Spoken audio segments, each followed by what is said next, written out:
À quelques kilomètres au sud du Caire, aux portes du désert, se trouvent les majestueuses pyramides. Le témoignage de l'âge d'or de l'Égypte antique.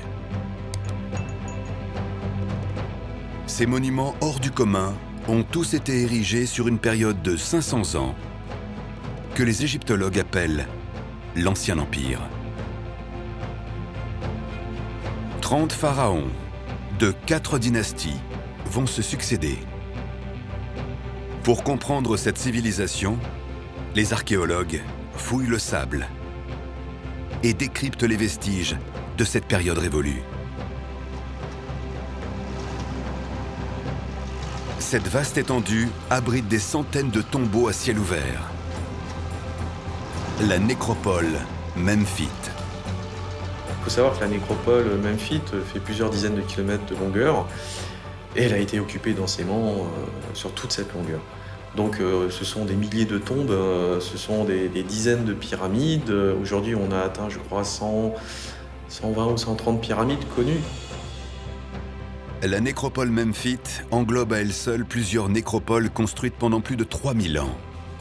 Du plateau de Gizeh au nord jusqu'à l'oasis du Fayoum au sud, ce territoire de 1300 km² de désert abrite notamment les célèbres pyramides de Khéops, Képhren et Mykérinos. Ces monuments emblématiques font partie des vestiges les plus visibles, mais ils comportent peu d'indices sur la vie des pharaons et leurs croyances après la mort. C'est plus au sud, à 20 km de ces grandes pyramides connues, que se cache un trésor fondamental pour comprendre les premières dynasties. Dans l'immense nécropole de Saqqara, une construction monumentale attire particulièrement l'attention. Son architecture atypique passionne les archéologues, car elle représente le berceau des constructions de l'Égypte antique.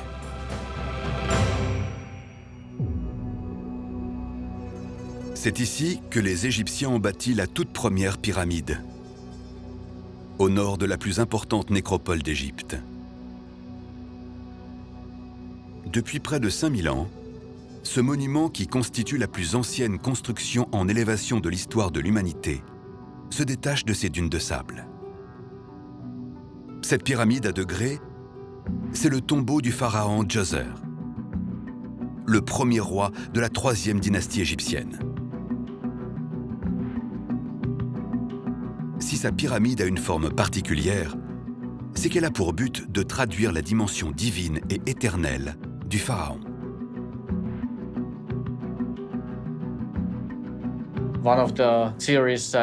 Selon l'une des théories, cette pyramide était une échelle grandiose pour atteindre le ciel, car Djoser, après sa mort, devait rejoindre la sphère des dieux située là-haut. Cette construction monumentale est révolutionnaire pour l'époque.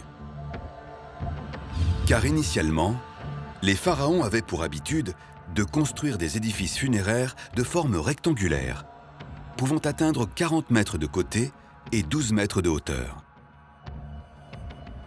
Cette structure en forme de parallélépipède est un mastaba.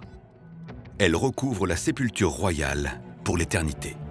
C'est une tombe, le nom vient de l'arabe, qui veut dire un banc, donc en fait c'est quelque chose de rectangulaire avec des faces légèrement pentues. La caractéristique principale des mastabas n'est pas visible depuis l'extérieur. C'est un immense puits qui se cache au cœur de la construction. Ce puits peut faire plusieurs mètres de profondeur, on peut aller jusqu'à 15-20 mètres. Et au fond, vous avez une chambre qui est plus ou moins grande, plus ou moins développée, plus ou moins complexe, dans laquelle on va trouver donc le sarcophage du défunt. Le pharaon Djoser souhaite se démarquer de ses prédécesseurs et affirmer son autorité. Pour cela, il va faire appel à un architecte visionnaire, le légendaire Imhotep. Le projet qu'il va proposer va révolutionner à jamais l'architecture de la civilisation égyptienne. Le génial Imhotep a eu l'idée d'ajouter sur ce mastaba, sur cette base un peu rectangulaire, une deuxième base rectangulaire, et puis une troisième, une quatrième, etc., jusqu'à ce que ça forme une pyramide avec des degrés, en fait. Et c'est comme ça qu'est née l'idée de la pyramide. Les dimensions de la première pyramide jamais créée sont spectaculaires. Sa base mesure 109 mètres de large sur 121 mètres de long. L'empilement des 6 parallélépipèdes permet à l'édifice de culminer à 62 mètres. Jamais un monument n'avait atteint une telle hauteur. Une structure impensable pour l'époque. C'est une grande révolution parce qu'il a fallu mobiliser une quantité de ressources bien plus importante que pour d'autres monuments royaux. Le bâtiment est plus grand que tout ce qui avait été fait auparavant et il est construit en pierre et non en briques comme l'étaient les précédents. La pyramide à degrés de Djéser, c'est vraiment la première pyramide. Si les archéologues ont pu percer les mystères de cette construction millénaire, ils n'y ont trouvé aucun hiéroglyphe gravé sur les murs de la chambre funéraire. Ils auraient permis de replonger 5000 années en arrière et ainsi comprendre cette civilisation disparue. Mais à la fin du 19e siècle, l'intuition d'un égyptologue va permettre de faire une découverte sans précédent. Nous sommes en 1880. À contre-courant des autres chercheurs, le jeune Gaston Maspero pense que des pyramides encore inexplorées abritent des textes gravés dans la pierre. Même Auguste Mariette, l'inventeur de l'archéologie, ne croit pas en cette théorie invraisemblable. Son élève, Gaston Maspero, s'entête et remue ciel et terre pour organiser une expédition. En 1880, le Français Gaston Maspero devient le directeur du service des antiquités égyptiennes. Son objectif est de percer le secret des pyramides. Il fait donner par le gouvernement français un petit peu d'argent pour aider Auguste Mariette dans ses fouilles, mais à la condition expresse qu'il aille explorer des pyramides de Saqqara Sud. Des pyramides encore enfouies sous le sable. Après celle de Djoser, construite vers moins 2650, après celle du plateau de Gizeh, érigée vers moins 2560, les pyramides de la nécropole du pharaon Pépi Ier, édifiées 300 ans plus tard au sud de Saqqara, vont révéler des informations si précieuses aux yeux des archéologues qu'elles vont changer à tout jamais notre compréhension de l'Égypte antique. C'est Heinrich Brugsch, archéologue et ami d'Auguste Mariette, qui arrive sur place. Nous sommes alors à l'hiver 1880. Heinrich Brugsch nous explique, il se faufile à l'intérieur de ces pyramides parce qu'enfin il faut dire que tout était écroulé à l'intérieur des couloirs et il arrive au bout du couloir et là, magnifique, il voit pratiquement tout écroulé mais des murs couverts de hiéroglyphes. Finalement, certaines de ces pyramides avaient des textes et c'est la première fois la découverte des textes des pyramides. Cette révélation majeure dans l'histoire de l'égyptologie va attirer l'attention des chercheurs du monde entier. Pour la première fois, les archéologues ont, grâce à ces textes, un accès direct aux pensées et aux croyances des pharaons de l'Égypte antique.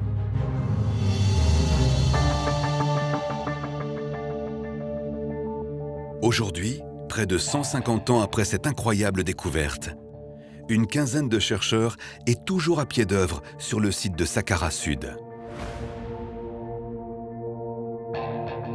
Au total, 11 pyramides à texte ont été mises à jour, constituant ainsi le plus ancien corpus de textes religieux de l'humanité. Les textes religieux qui ont été trouvés dans les pyramides étaient uniques et tout à fait nouveaux pour la science. Il reste à ce jour le plus important recueil de textes de cette époque jamais retrouvé à travers le monde. Ce ne sont pas les premiers textes qu'on trouve en Égypte, on a des textes antérieurs, même en Mésopotamie, on a des textes bien antérieurs aussi. Des textes plus anciens, il y en a, mais c'est de la comptabilité. C'est inscrit sur des tablettes, tant de sacs de blé, tant de machin, ça vaut tant. Les textes sacrés des pyramides ont pour but d'assurer la survie du pharaon dans l'au-delà.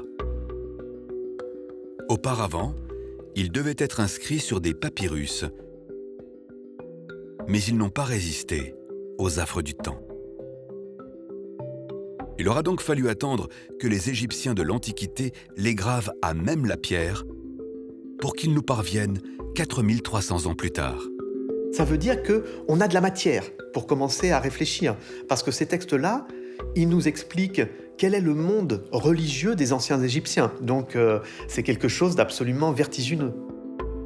Le plus grand recueil de textes a été retrouvé dans la pyramide du puissant pharaon Pépi Ier. Pépi Ier était le deuxième roi de la 6e dynastie. Il a régné aux alentours de 2300 avant notre ère, pendant une cinquantaine d'années, et il a fait construire le complexe de pyramides le plus élaboré de son époque. C'est donc ici, au cœur de ce qui était auparavant une majestueuse nécropole, que les textes des pyramides ont été trouvés pour la première fois. Et plus précisément, au sein de la chambre funéraire du pharaon Pépi Ier. Depuis cette incroyable découverte, réalisée par les pionniers de l'archéologie, le site est devenu un formidable laboratoire. Les outils de haute technologie sont désormais omniprésents. Ils permettent de comprendre les constructions qui protégeaient la famille royale et leurs précieux textes sacrés. Mais comment, avec de simples moyens, les ingénieurs de l'époque sont-ils parvenus à construire cet ensemble avec un tel degré de précision?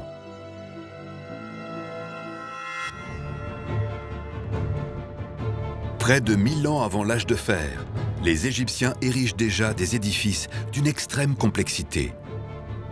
Si on se compare aujourd'hui avec la période moderne où on a énormément d'outils à disposition, à l'époque, ils avaient des outils assez rudimentaires, ils avaient des cordes, ils avaient des bâtons, mais ils étaient parvenus à beaucoup de précision avec ces quelques outils à leur disposition.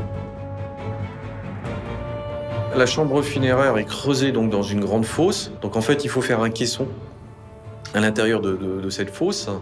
On colmate les parois pour éviter que les éléments supérieurs s'effondrent à l'intérieur. Des murs sont élevés pour sécuriser la structure. Une étape primordiale afin d'éviter que le sable ne s'infiltre. Et ensuite, les parois elles-mêmes sont montées par un dallage de calcaire de belle qualité, type calcaire de Toura. C'est sur ce dallage de précieux calcaire que seront gravés les textes sacrés. Pour y accéder, il faut cheminer le long d'un couloir de 25 mètres. Et finalement, arriver dans la chambre située à 8 mètres sous terre. La seule équipe d'archéologues habilitée à entrer dans ces pyramides est dirigée par Philippe Colombert. Cela fait maintenant près de 30 ans qu'il explore les mythes et croyances de l'Égypte ancienne. Nous, pour la première fois, quand on est rentré, on est descendu par ici. Pour les Égyptiens, c'était plutôt le contraire. Parce que c'est le chemin qu'à l'inverse, le roi va prendre depuis l'intérieur. Il va sortir de son sarcophage et il va prendre ce chemin qui va lui permettre de remonter tout là-bas. L'orientation et l'angle du couloir ont mûrement été réfléchis par les architectes de l'époque.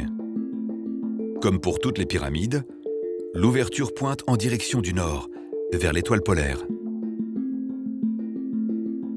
L'étoile polaire, c'est une étoile qui reste dans le ciel tout le temps, qui ne descend jamais derrière l'horizon. Et puis on a aussi toute une série d'étoiles qu'on appelle les étoiles circumpolaires, qui restent tout autour de l'étoile polaire et qui ne tombent jamais derrière l'horizon.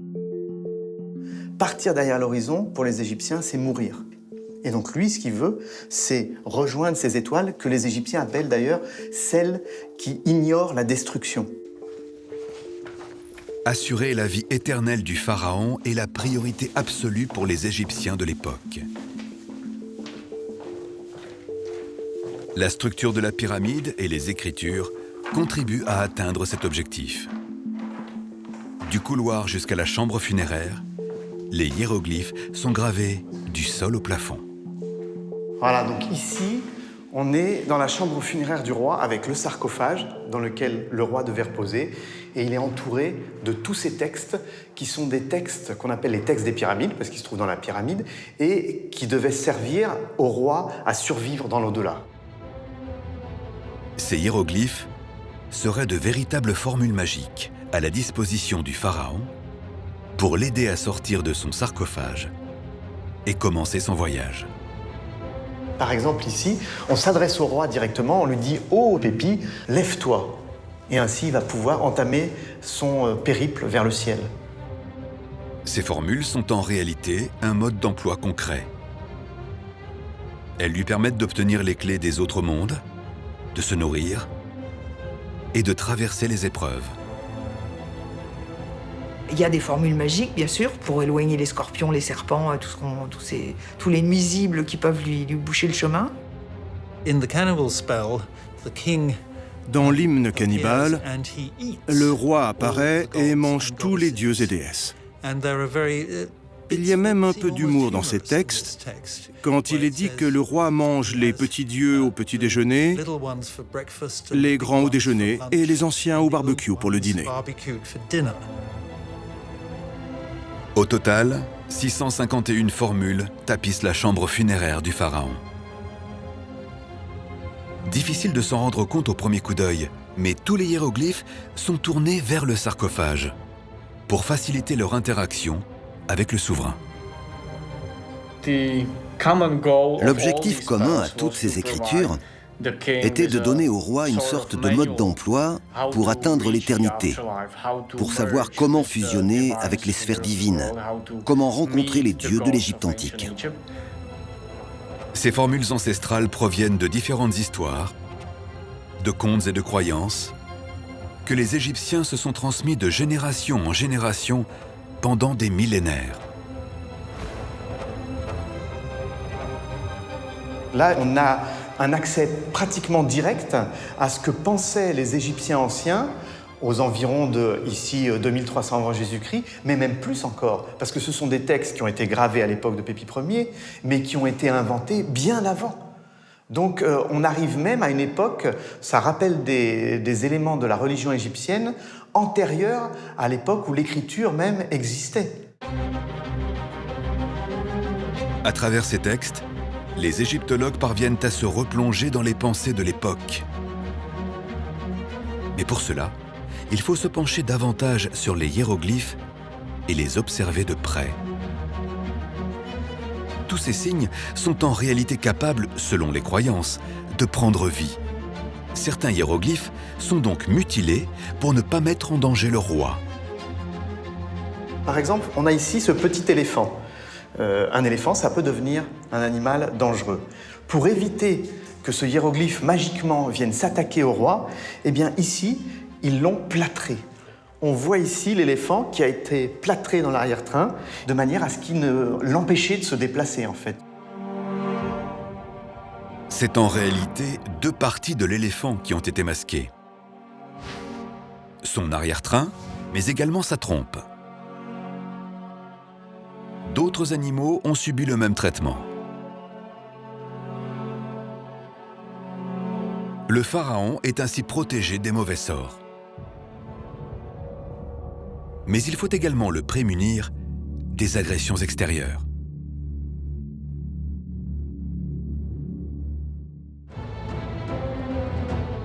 La pyramide est conçue comme une véritable forteresse destinée à protéger le pharaon et ses textes sacrés, essentiels pour que son âme survive dans l'au-delà.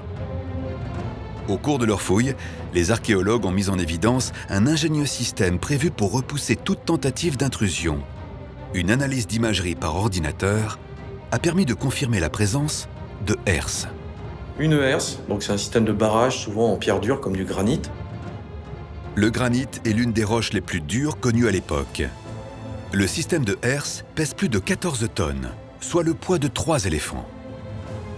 Les architectes avaient conçu un passage avec 3 herses en granit. Ça, ce sont les murs en granit. Et juste au-dessus, des herses qu'on a relevées depuis, mais qui devaient descendre et bloquer pour l'éternité le passage. Lors de la construction, les herses sont maintenues à l'aide d'étais.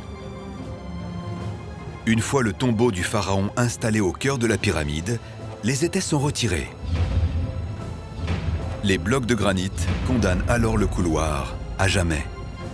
Impossible de les percer. Pourtant, les herses ne vont pas empêcher la progression des pilleurs, seuls responsables de la destruction des textes. Évidemment, les voleurs s'en fichaient pas mal et ils sont passés par les murs en calcaire, par l'extérieur. Ils ont fait un détour autour de ces murs en granit.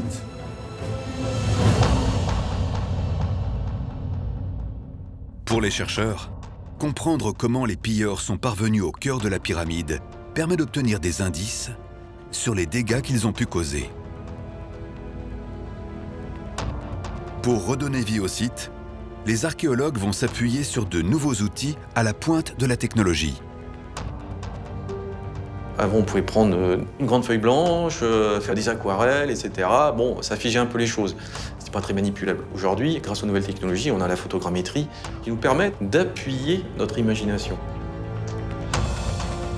La photogrammétrie permet d'obtenir un modèle en 3 dimensions à partir de milliers de photos. Pour la première fois, les chercheurs vont réaliser cette méthode sur 40 hectares. Une technique qui permet de découvrir de nouveaux indices, de mettre au jour les secrets du règne de Pépi Ier et de sa dynastie.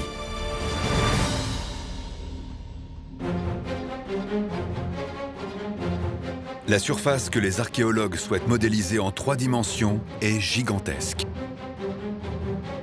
Le seul moyen pour couvrir une telle étendue est de prendre du recul en s'élevant dans les airs.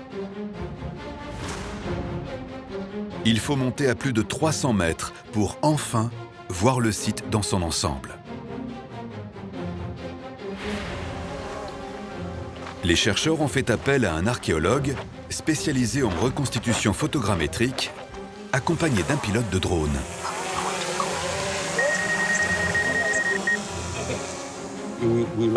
On voudrait couvrir cette surface.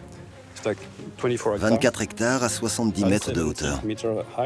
Donc nous aurons une résolution d'à peu près 2 cm. Pour atteindre un tel degré de précision, le drone va devoir réaliser des milliers de clichés à une cadence effrénée. Le moindre recoin de la nécropole doit être photographié. Le drone va parcourir en fait cette surface un peu comme un agriculteur qui labourait son champ, en progressant au fur et à mesure et en faisant des photos à intervalles réguliers.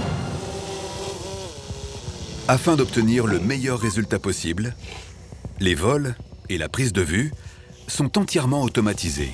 Peut-être sur cette zone de la nécropole? Après un premier passage à 70 mètres, l'archéologue décide d'en programmer un second. Cette fois-ci, le drone volera plus près du sol, à 30 mètres de hauteur, pour augmenter la précision.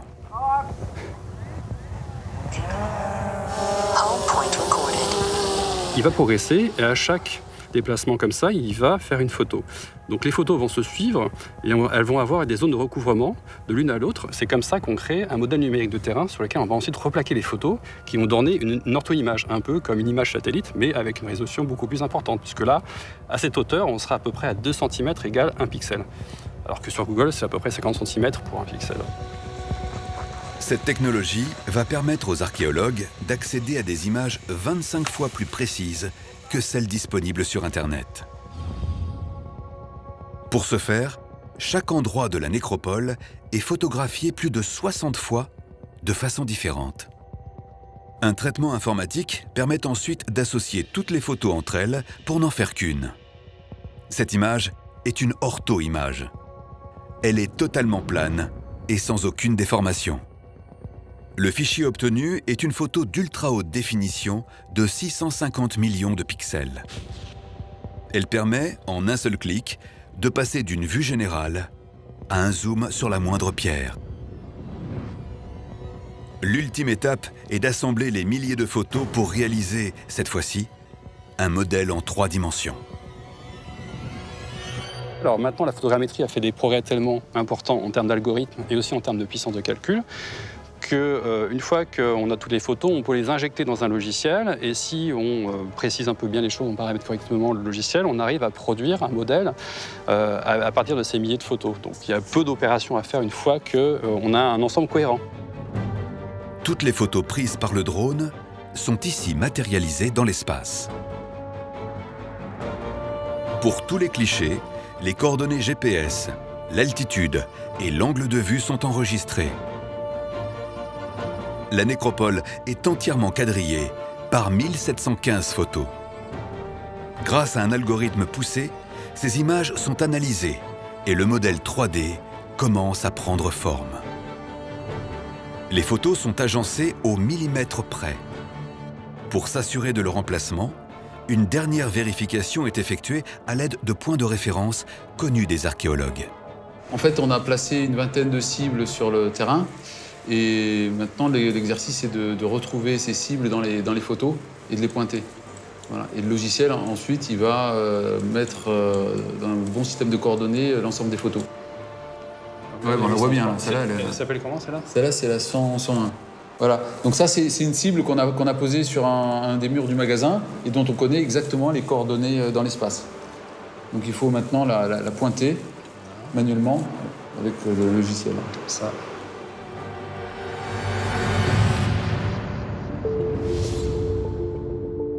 Finalement, le modèle en 3 dimensions de la nécropole de Pépi Ier prend forme. Cette modélisation est un outil précieux pour les archéologues. Car depuis leur ordinateur, ils voient désormais le site de façon tout à fait inédite. Ils peuvent inspecter tous les recoins, effectuer des mesures et établir de nouvelles théories sur l'histoire de la nécropole.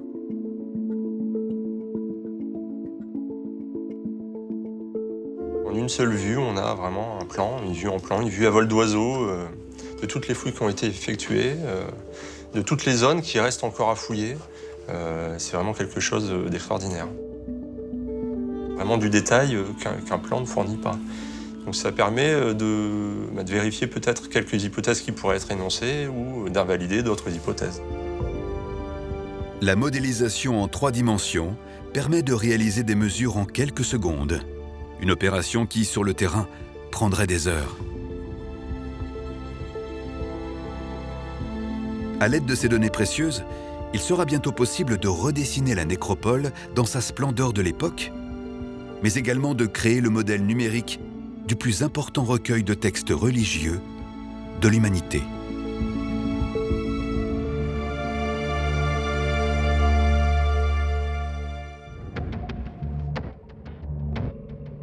4300 années auparavant, le site était resplendissant et traduisait la toute-puissance du pharaon Pépi Ier. Toutes ces pyramides, entourant celles du souverain, sont celles de ses nombreuses reines. La vaste nécropole était alors l'un des endroits les plus protégés de l'Égypte ancienne. La nécropole royale, c'est un endroit qui est particulièrement surveillé parce que le culte doit être entretenu tous les jours et si jamais il n'y a plus de culte, il n'y a plus de survie du roi dans l'au-delà. Donc c'est un élément fondamental pour tous les souverains d'Égypte ancienne et pour toutes les reines, bien évidemment, de l'Égypte ancienne. Donc il était particulièrement surveillé. Seuls les prêtres étaient habilités à pénétrer à l'intérieur de la nécropole royale. Au total, ils étaient près de 200 à y travailler en permanence. Quand on est un prêtre funéraire et qu'on commence sa journée, en général, on essaie de la commencer très tôt le matin, le soleil se lève. On chemine le long d'une rue qui elle-même est bordée par des hauts murs blancs. On longe les différentes entrées des reines. Voilà, on est un peu confiné parce qu'en fait, même si la rue est très large, les murs sont très hauts. Donc on a vraiment l'impression d'être pris dans quelque chose, une masse énorme qui vous domine. C'est un véritable dédale de ruelles entre les pyramides qui culmine jusqu'à 52 mètres de hauteur. Leur surface est totalement lisse, immaculée. Les rayons du soleil qui se reflètent au sommet des pyramides irradient sur des dizaines de kilomètres. La nécropole est visible par tous les habitants de la ville de Saqqara et de Memphis. Quand on vit en bas, dans la vallée, au bord du Nil, on a devant soi effectivement des pointes qui se hérissent depuis la falaise. Et effectivement, ce rayonnement blanc, voire brillant quand ça reflète sur les pointes dorées. Et ça, du point de vue symbolique, c'est quelque chose d'essentiel pour le roi. C'est énorme parce que même s'il est mort, il est là-haut, et il est toujours présent, évidemment, parce qu'il est éternel, on est d'accord. Mais également matériellement, à travers son complexe, il est toujours présent.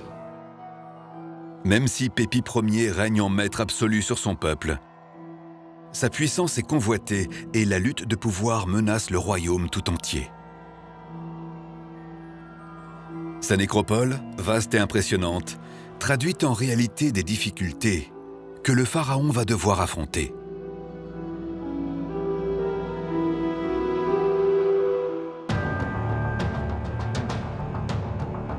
Pendant ses 40 années de règne, Pépi Ier va faire face à une instabilité politique provenant de différentes régions. Pour contrer ses ennemis, toutes les alliances sont permises. Au cours de son règne, les provinces gagnent en puissance et le contrôle des élites devient plus compliqué pour le pharaon. Il doit donc obtenir le soutien de puissantes figures politiques à travers le pays. Pour s'assurer du soutien des hauts dignitaires du sud du pays, Pépi Ier va se marier aux filles d'un homme puissant de la ville d'Abydos, située à 500 km de Memphis. Le fait qu'il se soit marié à 2 sœurs, filles d'un dignitaire local, montre que c'était un mariage politique. On renforce le pouvoir simplement par le mariage. Ce sont des choses qui se faisaient évidemment en Europe aussi au XVe, XVIe siècle. L'histoire n'a pas changé de ce point de vue-là. Au cours de son règne, Pépi Ier va avoir de nombreuses épouses. En guise de reconnaissance, il va faire construire pour chacune d'entre elles une pyramide accolée à la sienne. Certaines d'entre elles se sont même arrogées les privilèges des pharaons et ont fait graver des textes sacrés au sein de leurs chambres funéraires. C'est donc pour cette raison que de nombreux textes ont été retrouvés à Saqqara.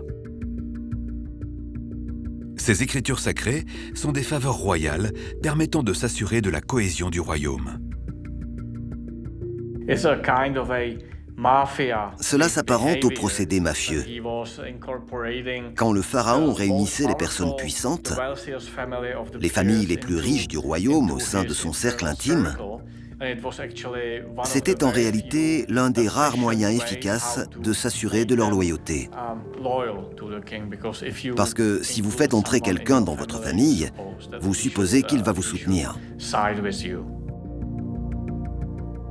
Cette organisation royale était inconnue il y a 50 ans, car les pyramides des reines étaient encore enfouies sous des mètres de sable.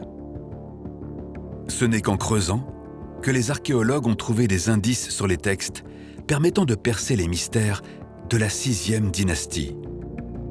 Avant les fouilles qu'a entreprise la mission, on n'avait pratiquement aucune idée du nombre d'épouses que le roi Pépi Ier pouvait avoir. La reine Nubunet, dont on a retrouvé la pyramide, totalement inconnue dans l'histoire. La reine Inenekinti, totalement inconnue dans l'histoire. Béhénou, etc. Donc, quand on creuse et quand on trouve tout cela, c'est vraiment... On retrouve toute une partie de l'histoire égyptienne ancienne qui avait totalement disparu, dont on n'avait plus aucune trace auparavant.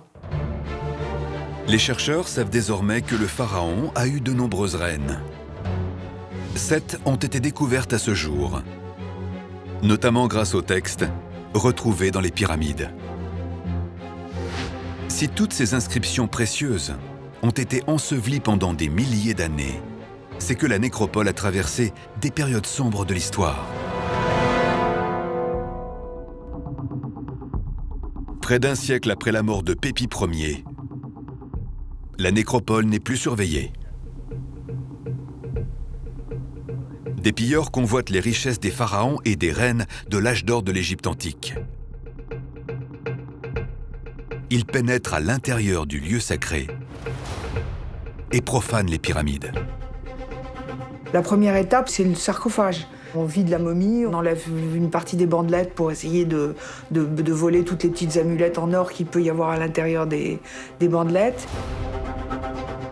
D'autres pilleurs, au cours de l'histoire, démontent les murs des chambres funéraires. Les parois sont érigées avec un calcaire de grande qualité. Une fois retirée, cette roche se négocie à prix d'or et va être utilisée dans un tout autre domaine. Il y avait d'énormes blocs de calcaire fin qui, en étant brûlés, pouvaient être transformés en une chaux de grande qualité pour l'agriculture. Ils ont découpé le revêtement de ces blocs car il y avait des inscriptions dessus et que donc le calcaire était moins pur. Ce revêtement, du coup, s'est retrouvé éparpillé en milliers de morceaux.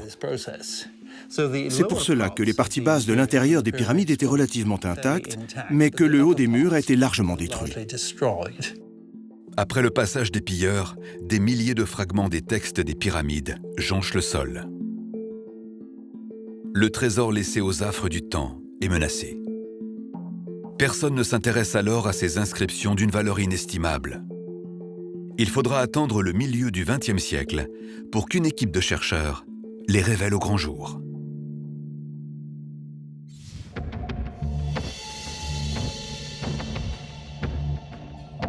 Depuis plus de 60 ans, la mission constituée de chercheurs français et suisses fouille le désert à la recherche des textes sacrés.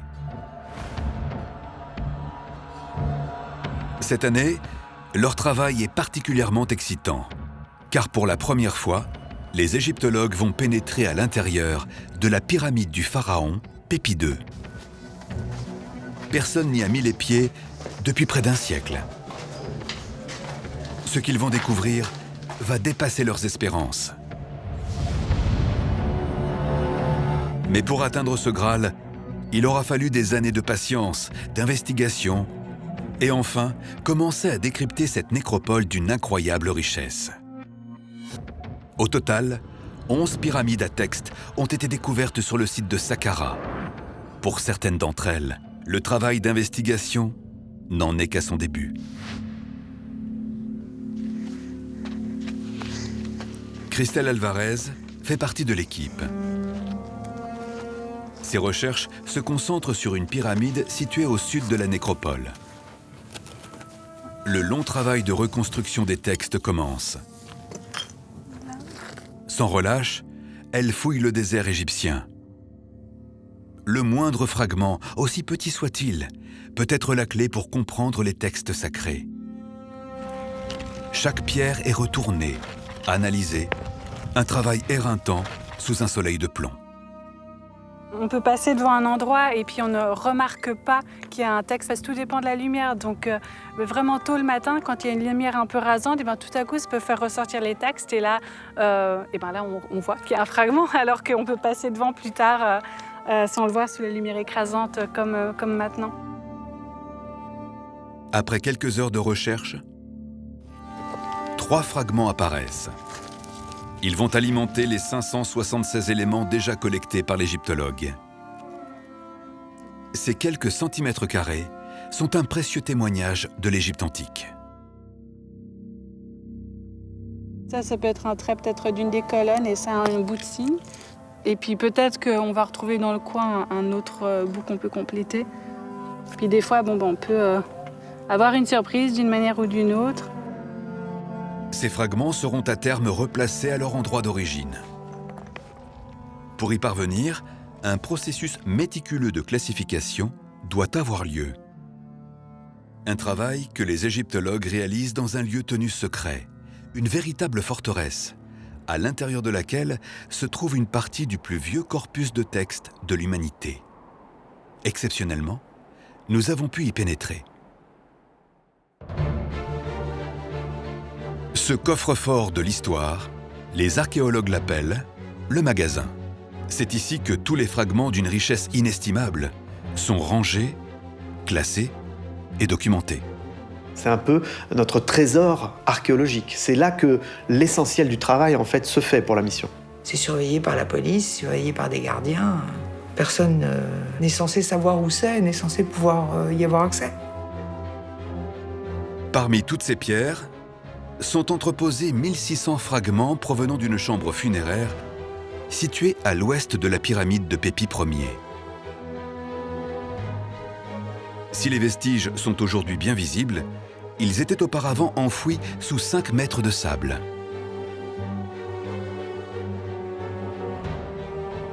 Quand Marie-Noël Fraisse et son équipe arrivent sur place en 2007, ils ne le savent pas encore, mais sous leurs pieds se trouve une pyramide. Petit à petit, un nombre impressionnant de fragments refait surface. On a rassemblé à ce moment-là peut-être 200 ou 300 morceaux, ce qui était quand même déjà beaucoup. On était tous assez excités de se dire que ça y est, on allait en trouver une nouvelle. Et puis, au fur et à mesure qu'on a avancé dans l'étude de ces morceaux, on a fini par trouver le nom de la reine. Il s'agit de la reine Béhénou, une jeune reine alors totalement inconnue des égyptologues. Pour en savoir davantage, l'équipe organise un chantier de fouilles.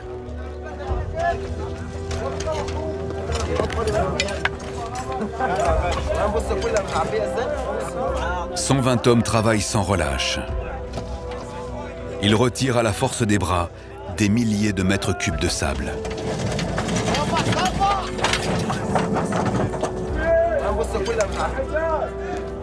On a vu sortir du sable un petit morceau de paroi, il n'y avait que le haut qui dépassait, tout le reste était dans le sable, mais c'était déjà pas mal, ça nous montrait qu'il y avait des textes en place, qu'on allait pouvoir trouver des murs encore en bon état, encore lisibles. La peinture était impeccable, c'était tout peint en vert, mais on n'en voyait que ça. Et puis au fur et à mesure qu'on est descendu, on s'est rendu compte qu'il y avait quand même une bonne partie des murs qui étaient en place. Et ça, c'est irremplaçable pour travailler sur les textes des pyramides. À partir du moment où il y a des textes en place en bas de paroi, ça permet de caler tout le haut. Comme on sait ce qui vient avant et après, d'un seul coup, on remonte 90% du mur comme ça, juste en ayant une bande en bas qui permet de faire le lien. Voici les vestiges du tombeau de la reine après 6 mois de fouilles. Au total, 1600 fragments sont collectés et transportés au magasin. Les égyptologues se retrouvent face à un immense puzzle de 60 mètres carrés à reconstituer. L'objectif est de restituer en l'espace de quelques années ce qui a été détruit en plusieurs siècles. Je voulais faire un petit pouce là qui se voit, ici. Les contours et les inscriptions sont redessinés avec une grande précision pour ne pas trahir les propos des Égyptiens de l'époque. Le fait de travailler dessus, le fait de les dessiner, puis de faire un ancrage informatique, puis de les classer, de les reclasser, de les reclasser différemment, ça fait que petit à petit, on les a dans la tête. Après avoir décalqué des blocs de pierre, les dessins sont scannés et recopiés à l'ordinateur. Un travail fastidieux pour les épigraphistes. Chaque trait, chaque courbe est réalisé avec minutie. Ils convertissent ainsi les hiéroglyphes gravés il y a 4300 ans à même la pierre en dessins vectoriels. Ces fichiers pèsent 2500 fois moins qu'une photo. Un dessin vectoriel, ça pèse rien du tout. C'est des formules mathématiques, c'est pas des pixels, donc c'est minuscule comme fichier. Et quand on arrive à des parois qui font 6, 7, 8 mètres de long par 3,50 mètres de haut, on a intérêt à ce que les fichiers pèsent pas lourd, parce que sans ça, on peut plus rien manipuler. Chaque élément numérisé possède sa fiche technique. Toutes les informations des blocs y sont notifiées, leur taille, leur provenance, ainsi que le contenu de leurs inscriptions. On a des mots-clés. Si jamais on essaie de reconstituer une scène de marais, on a un mot-clé marais. Donc si on rentre juste marais dans la base, on a tous les blocs qui sortent qui sont associés à ce type de décor. C'est un outil de travail qui est plutôt indispensable pour nous. Cette base de données représente une aide précieuse pour les égyptologues, car seul le cerveau humain peut parvenir à agencer les milliers de pièces du puzzle. On n'a pas encore de système informatique qui nous permettrait de faire ce travail-là à lui tout seul. C'est uniquement l'esprit humain qui doit se souvenir que tel signe ou tel mot se trouve dans telle formule qui nous permet de retrouver à peu près l'emplacement où se trouvait ce texte. Impossible de connaître avec exactitude les textes qui devraient figurer sur les murs. Mais par analogie avec les inscriptions des autres pyramides, les égyptologues sont parvenus à réaliser les plans des murs comme ils devaient être à l'époque. Voici une partie des fragments restitués. Sur le mur nord, ici représenté, près de 99% des pierres retrouvées ont pu être replacées sur ordinateur. Il reste maintenant à les recoller dans la chambre funéraire de la reine Béhénou. On est quasiment à la fin, donc c'est les dernières vérifications, c'est ma dernière chance de remettre encore des choses en place. Donc tous les blocs qui sont entourés, là c'est ceux qu'on va essayer de remettre. Donc ceux-là, ces trois-là, je suis sûre que ça va marcher. Celui-là, c'est un tout petit au milieu, je sais pas. Ça c'est vraiment pour essayer, pour dire qu'on aura essayé. Mais je suis pas sûre du tout. Si ça marche, le restaurateur les recolle tout de suite. Si ça marche pas, on les ramène au magasin et ça attend des jours meilleurs. 12 années après la découverte de sa pyramide, la reine Béhénou va peut-être retrouver une partie de ses formules magiques. Pour Marie-Noëlle Fraisse, c'est l'aboutissement d'un long travail. Merci. L'égyptologue va enfin pouvoir vérifier si ces simulations réalisées sur ordinateur sont transposables sur les murs de la chambre royale. Allez. Alors, on va commencer par les petits morceaux de la paroi ouest sur du la couloir. paroi. Dis-moi, où est-ce qu'on va les mettre? Alors ça dépend, c'est lequel celui-là? C'est 256. 256. Il est là. D'accord. Donc c'est la... Et ben voilà, on a la suite de motivation. l'œil. Ensuite, dans ce sens-là ou dans l'autre sens? Dans ce sens-là. Ouais. T'as le... Ça marche. Ouais. Ça marche, on est bien en face. Ça, on va pouvoir le recoller. À peine arrivés, 4 blocs retrouvent immédiatement leur emplacement. Celui-là, il est nickel aussi. Ouais. Ouais, ça, c'est très bien. Voilà. Exactement. C'est bien ça clique bien. Pour d'autres pièces du puzzle, la tâche s'annonce plus compliquée. Ça va pas marcher. Ça peut pas coller. Ouais. Non, ça peut pas coller. Il nous manque un bout, là. Tant pis. Peut-être qu'au magasin... On peut pas gagner à tous les coups. Hein. Une équipe d'ouvriers accompagne les égyptologues. Eux seuls sont habilités à recoller les précieux textes. Un savoir-faire qui demande une grande précision, car la moindre erreur pourrait créer un décalage irrattrapable. Chaque petit fragment doit trouver sa place au millimètre près. À coup de petits morceaux comme ça, de toutes petites miettes comme ça, qu'on arrive à remonter des choses comme ça. On arrive finalement à avoir pratiquement tout le texte, mais il y a 40 fragments là, qui ont été recollés, des tout petits bouts, des bouts un petit peu plus gros. Et c'est vraiment un travail de puzzle. Et on a l'impression que ce petit bout, ça n'a aucune espèce d'importance. En fait, si ça va permettre de raccrocher celui d'après, évidemment, c'est la jonction qui nous manque. S'il faut parfois assembler des dizaines de morceaux pour décrypter les textes, certaines parois ont fort heureusement été épargnées par les pilleurs. À l'image du mur nord, sur lequel figure la pancarte d'offrande. Une pancarte d'offrande, c'est en fait le menu du mort. On lui dit, tu vas avoir 3 pains machin, 3 pains trucs, de la bière, du vin. Et donc tout est décrit en colonne comme ça, avec en dessous le geste de l'offrande, on le voit là, la main tendue avec un petit vase dedans. Ça veut dire 4 fois, donc c'est à répéter 4 fois. Et en dessous, on a la description, le nom de l'offrande et la quantité. Lui, il a droit à 2. Pour parvenir à déchiffrer avec précision ces textes millénaires, les égyptologues interprètent ces signes de 2 manières. Aujourd'hui, dans le monde, moins d'1 millier de personnes sont capables de lire ce langage oublié. Ce qui est difficile dans l'écriture hiéroglyphique, c'est que justement, ce sont à la fois des sons, mais aussi des idées. Donc, un même signe, par exemple, le signe de la maison, servira à dire maison, mais aussi, il va être utilisé, comme en français, dans une sorte de rébus. C'est-à-dire qu'il servira uniquement pour la valeur phonétique, la valeur de son qu'il a. S'il y a une inscription que les égyptologues sont certains de lire en langage phonétique, c'est le nom de la reine qui tapisse les murs. La jambe, ça se lit B. Ça, c'est une jambe. À côté, c'est un H. En dessous, le petit poussin, c'est OU. C'est le son OU.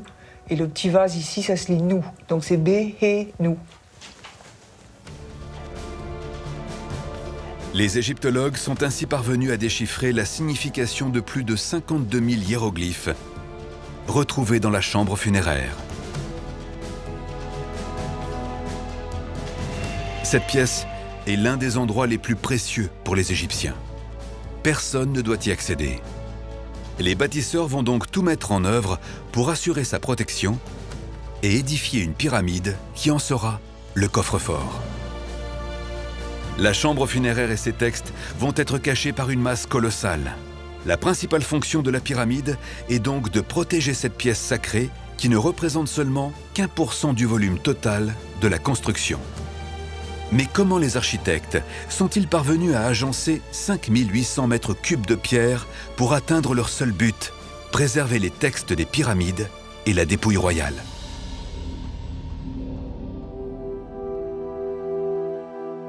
Les techniques utilisées par les bâtisseurs pour sceller les pyramides dépassent l'entendement. Au total, les blocs prévus pour couvrir la chambre funéraire pèsent près de 250 tonnes. Pour comprendre comment les bâtisseurs sont parvenus à une telle prouesse, il faut prendre de la hauteur.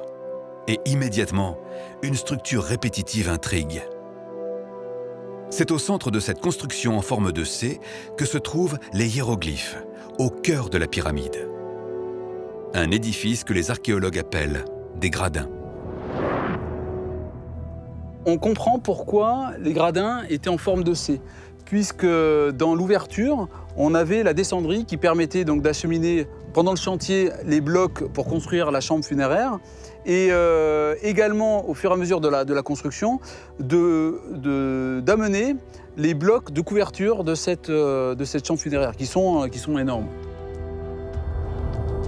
Après avoir dessiné les contours de la pyramide et creusé les fondations de la chambre funéraire, les gradins en forme de C sont érigés. Ils ont une fonction indispensable pour la future construction. Une fois que la descendrie était couverte, on amenait les blocs de couverture de la chambre funéraire par cet espace vide. Et on a ici encore un témoignage de ces gros blocs qui servaient de couverture à la chambre funéraire. Ces énormes blocs de 30 tonnes sont en granit. 8 sont nécessaires pour couvrir la chambre funéraire. Une fois la partie intérieure construite, les architectes se concentrent sur l'extérieur de la pyramide. Ils doivent définir avec une extrême précision l'emplacement des pierres de parement qui constituent la partie visible de la pyramide. Aussi étonnant que cela puisse paraître, il est encore possible aujourd'hui d'observer les traces laissées par les ouvriers de l'époque.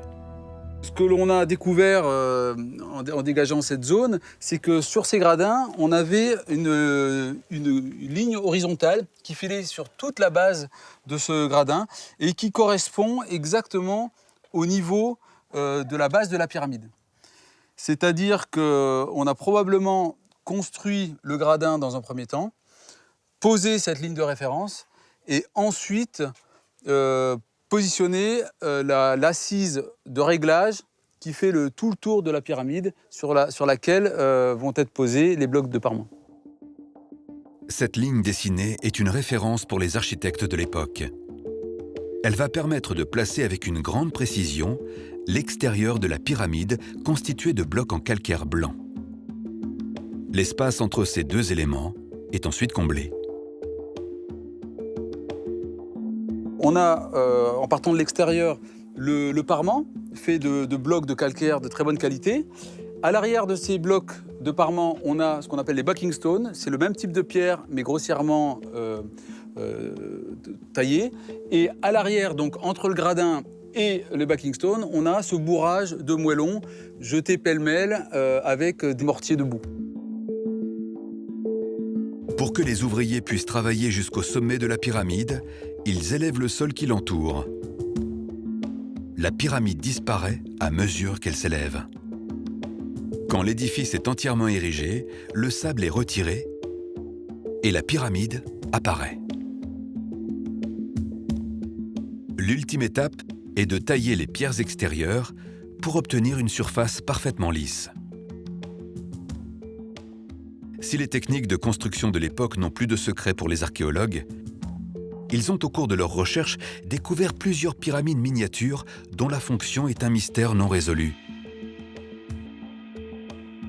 Les égyptologues cherchent encore leur signification dans les textes. C'est au sud-est de chacun des complexes funéraires que les chercheurs ont remarqué la présence d'une étonnante pyramide. Car contrairement aux pyramides principales, les pyramides satellites sont toutes dépourvues de textes sacrés. Cette petite pyramide, elle est tellement petite qu'on l'appelle la pyramide satellite, parce qu'elle est une sorte de satellite de la grosse pyramide. On la trouve toujours à cet endroit-là dans l'ensemble des complexes. On la retrouve ici pour la reine Inenekinti, par rapport à celle-ci. Et puis nous, cette année, ce qui nous intéresse, c'est de voir un peu plus ce qu'il en est concernant cette reine Nubunet, dont on n'a pas fouillé tout l'ensemble du complexe funéraire. Et là, qu'est-ce qu'on attend ? Évidemment, la pyramide satellite. Donc ce qu'on voudrait cette année, c'est retrouver la pyramide satellite de la reine Nubunet. C'est un des éléments de la fouille de cette année. L'archéologue Xavier Enaf dirige les fouilles. 50 ouvriers sont à pied d'œuvre. Des dizaines de mètres cubes de sable sont retirés à la force des bras et déplacés jusqu'à l'extérieur du site. Après plusieurs heures, d'incroyables blocs décorés refont surface. Mais ces éléments ne correspondent pas à la pyramide satellite. La pyramide satellite, en général, en tout cas sur cette nécropole, se situe à l'angle sud-est de la pyramide qui sert de tombe à la reine. Normalement, elle devrait être là. Donc on a ouvert ici, et malheureusement, comme c'est souvent le cas en archéologie, on a trouvé quelque chose qui n'a rien à voir avec ce qu'on cherchait. Donc on a fini par ouvrir un peu plus de ce côté-là, et également de ce côté-là, pour voir si, par rapport au plan général, elle n'est pas plus à l'est, plus au sud, plus à l'ouest, comme ça peut arriver. Impossible de retrouver les fondations d'une pyramide satellite. Mais contre toute attente, l'archéologue vient de réaliser une autre découverte. Les blocs qu'ils viennent de sortir du sable seraient-ils liés au texte sacré ? L'organisation des fouilles est bousculée. La priorité est désormais de préserver ces blocs exhumés. Là, souvent, ce qu'on fait, c'est qu'on renseigne les blocs comme ça, décorés, parce qu'ils ont leur couleur. Et on n'est jamais à l'abri d'un accident quand on les extrait et ensuite qu'on les emmène dans les magasins. Il ne faut pas oublier quand même qu'ils sont là depuis plusieurs millénaires. Donc, si on estime que c'est une construction qui date de l'époque de Pépi Ier, c'est des blocs qui ont plus de 4000 ans. Donc c'est énorme.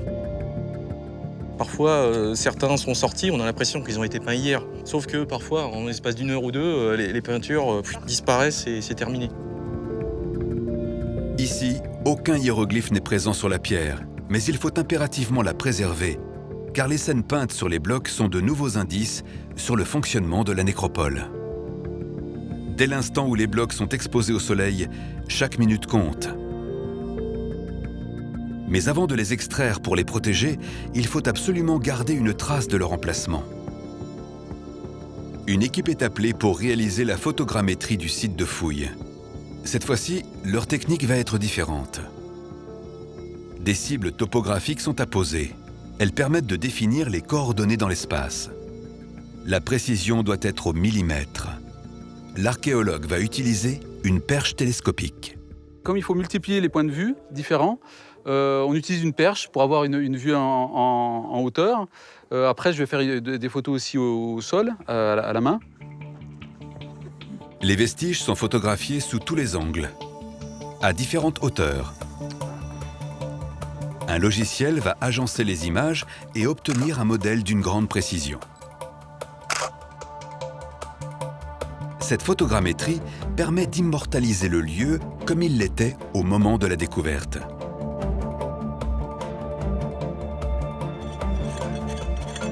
Désormais, ces peintures peuvent être retirées pour être sécurisées à l'abri de la lumière. Les pierres pèsent plusieurs dizaines de kilos. Quelle est l'origine de ces blocs? Pourquoi la pyramide satellite est-elle introuvable? Notre travail, c'est un peu une enquête de police. C'est-à-dire qu'on travaille à partir de différents indices qui ont été laissés par les gens qui ont vécu auparavant et qu'on essaye de récolter. Et en les assemblant, on essaye de reconstruire la façon dont s'est déroulée l'histoire. Les prochaines fouilles permettront peut-être d'élucider le mystère des pyramides satellites. Mais cette année, un objectif obnubile les chercheurs. Pour la première fois, ils vont pouvoir pénétrer à l'intérieur d'une pyramide fermée depuis près d'un siècle et découvrir enfin les textes qui tapissent la chambre funéraire du pharaon Pépi II.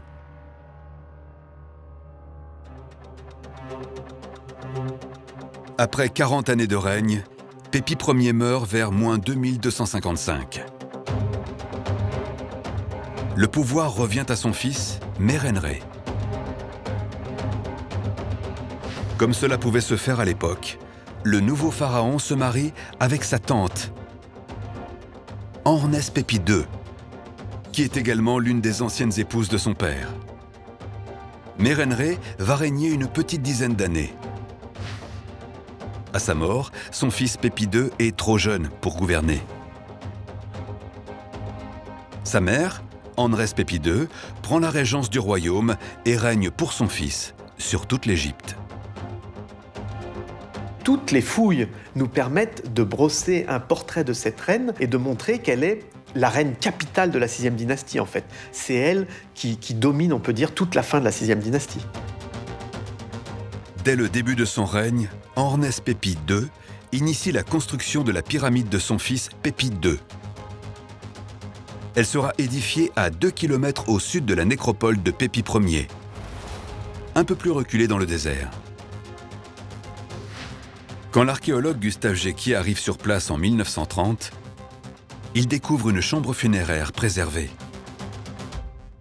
Ici, on est donc devant la pyramide de Pépi II, enfin ce qui reste de la pyramide de Pépi II, et toute cette zone, bien évidemment, elle est interdite à la visite actuellement, et elle n'a jamais été reprise, refouillée depuis 1930, depuis Jecquier. Donc là, on est vraiment les premiers à revenir ici et à voir tout cela et à étudier tout cela.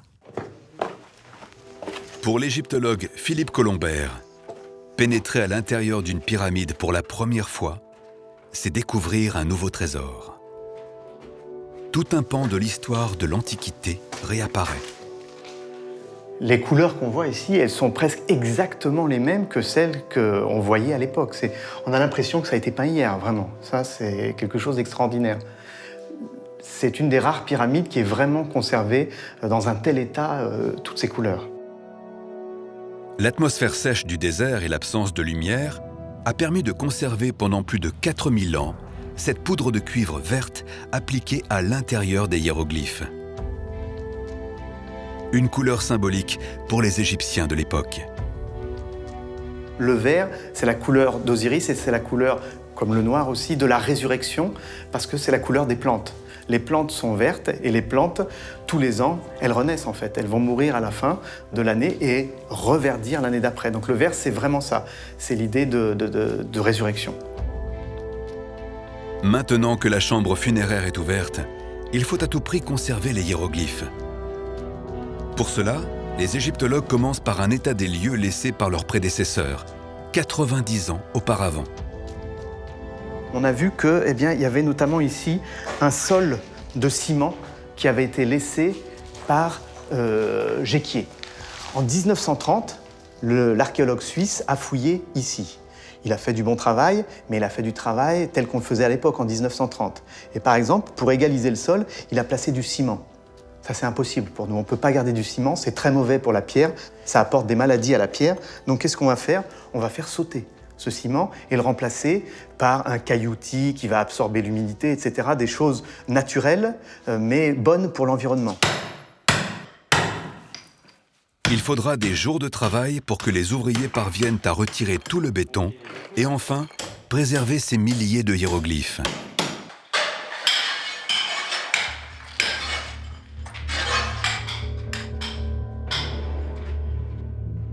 Ces textes sont une manne d'informations inestimables pour les égyptologues de la mission. Les chercheurs sont les premiers à pouvoir les analyser avec précision. C'est un travail de plusieurs années qui commence avant de pouvoir les révéler à leurs confrères du monde entier. La quantité de données à analyser est colossale. On va utiliser une nouvelle technique. C'est-à-dire qu'on va avoir une reproduction photogrammétrique, c'est-à-dire qui tiendra compte exactement des distances des hiéroglyphes. Il n'y aura pas de déformation par rapport à la photo.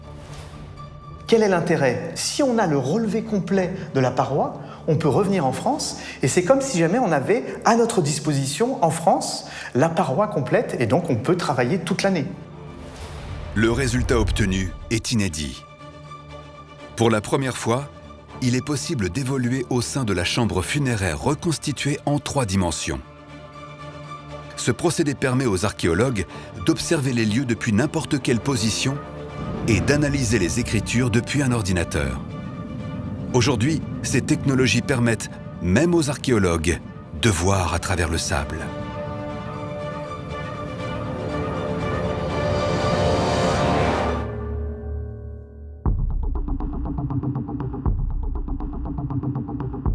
Les archéologues estiment que seulement 10% de l'histoire d'Égypte antique ont été découverts. Sous le sable se cachent encore des trésors, mais où chercher? Une zone intrigue particulièrement Philippe Colombert. Si on regarde le plan, qu'est-ce qu'on voit? On a une ligne droite en fait. Là, on a quelque chose qui est totalement droit. On a un alignement total. Qu'est-ce que ça veut dire? Très certainement, ça veut dire qu'ici, on a la limite ouest de la nécropole de la famille royale. Et donc, derrière, on va très certainement retrouver toutes les tombes des grands personnages du royaume. Derrière ce mur se trouve le désert à perte de vue. Il faudrait des années pour retirer tout le sable sur plusieurs hectares. Les archéologues doivent donc savoir avec précision où se trouvent des vestiges enfouis avant de commencer à creuser. Pour cela, ils font appel à une équipe d'ingénieurs spécialisés en mesures géophysiques. Ils découvrent l'étendue du site pour la première fois. Là, vous l'avez en place, le dallage du sol antique, d'accord? Donc vous avez toute cette couche-là qui est faite de sable éolien, mais aussi de tous ces déchets de taille des carriers qui sont venus détruire tous les murs qu'il y avait ici. Donc vous voyez le problème. Ouais, je vois. Ouais. Vous voyez le problème que ça va représenter. Avant, tout cela était au niveau sur lequel on se trouve ici. D'accord. Et donc là, il y a plus de 30 ans de fouilles. En 30 ans, ils sont parvenus à faire sortir du sable 4 hectares de la nécropole. Chaque pierre a été identifiée, nettoyée, mais ces fouilles coûtent cher. Désormais, les archéologues ont à leur disposition de nouvelles techniques permettant de gagner un temps précieux. Il faut qu'on essaye d'être efficace au maximum. Il faut que ce soit le plus rentable possible parce qu'on n'est là qu'1 mois et demi par an et on ne pourra jamais fouiller l'ensemble de cette zone quand on sait qu'il y a des accumulations de sable sur 6 mètres de hauteur. C'est énorme. La zone est immense. 3 hectares de sable doivent être sondés et analysés. Méthodiquement, les ingénieurs quadrillent l'étendue. Le système est tiré à même le sable. La roue, située à l'arrière, mesure la distance parcourue. À chaque centimètre, la machine envoie un puissant signal dans le sol. L'objectif est de réaliser une échographie. Ce système-là, il fonctionne un peu comme un sonar en marine, c'est-à-dire qu'on envoie une impulsion dans le sol. Cette impulsion, c'est une impulsion radio. Une partie de l'onde va se réfléchir. Et à ce moment-là, on aura une information sur la présence d'une structure anormale. Au total, plus de 15 000 données sont récoltées par l'ordinateur de terrain. Ok, stop. Les images obtenues permettent de deviner les vestiges enfouis sous plusieurs mètres de sable. On a une coupe du sous-sol avec la profondeur, sachant qu'ici, on va jusqu'à 2,50 m, ici 3 mètres. Et au sein de cette section ici, on voit qu'on a plusieurs hyperboles là, qui ont des signatures particulières, qui vraisemblablement est un objet enterré et qui n'est pas très profond, ici, qui serait à 40-50 cm de profondeur.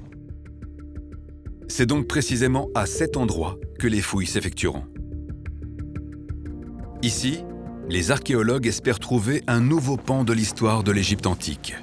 Celui du troisième cercle, celui des vizirs du royaume. Des personnages en partie responsables du déclin de l'Ancien Empire.